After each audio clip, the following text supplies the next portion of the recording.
For example ఈ శ్రీనివాసరావు అనే అతను నిన్న రాత్రి అన్నాడు, ఇప్పుడు ఆల్రెడీ 24 hours అయిపోయింది. హలో గాయస్, ఈరోజు మనం ఆర్జీబీ గురించి మాట్లాడడానికి వచ్చామయ్యా. దానికన్నా ముందు ఈ వీడియో చూడండి. రామ్ గోపాల్ వర్మ తల నరికి ఎవరైనా తెస్తే నేను ₹1 ఇస్తా. తల నరికి ఎవరైనా తెస్తే నేను ₹1 ఇస్తా.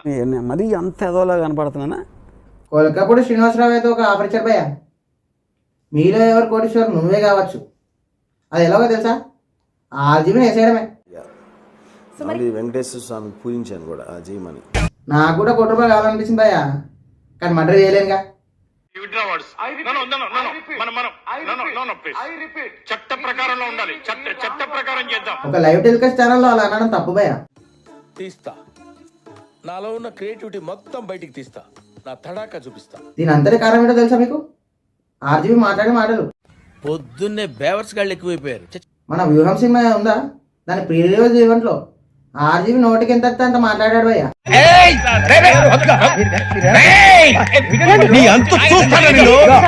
ఇక అతను మాట్లాడిన కొన్ని మాటలు తీసుకుందాం.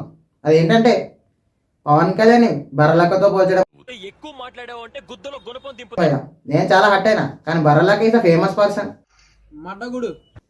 నారా రోహిత్ నారా రోహిత్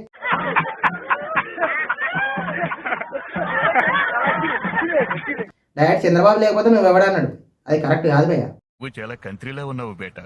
ఇక చంద్రబాబు ది లెజెండరీ, అతని రాజకీయ భవిష్యత్తు మనందరూ తెలుసు. ఈ ఊర్లోకెల్లా ఎదవెవడని ఎంక్వైరీ చేస్తే నువ్వేనని తెలిసి అతను కూడా ఇష్టం వచ్చినట్టు అన్నయ్య భయ్య. ఇక ఆర్జీబీ నోటుకు అదుపు లేదు. ఆర్జీబీ మాట్లాడిన మాటలు మనందరూ తెలుసు, ఆయన ఎలాంటి వాడు. ఈయన నరికేస్తా పొడి చేస్తా అని అన్నాడు కదా, ఆర్జీబీని ఇంతవరకు ఎవరు టచ్ చేసింది లేదు. చంద్రబాబు గారు, లోకేష్ అందరి పేర్లు చెప్పినా వాళ్ళు ఎవరు ఇలాంటిది మా పేరు మీద ఒకటి చేస్తున్నారని కండెమ్ చేయకపోతే అర్థం ఏంటి? వాళ్ళు కూడా అదే మైండ్ సెట్లో ఉన్నట్టే కదా.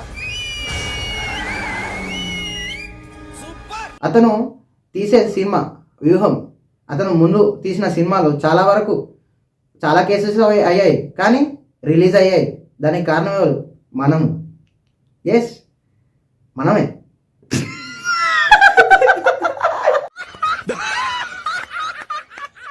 ఈ వీడియో కనుక నచ్చినట్టయితే లైక్ చేసేయండి, అండ్ అలాగే వెళ్ళే ముందు మన ఛానల్ సబ్స్క్రైబ్ చేసుకోవచ్చు కదా.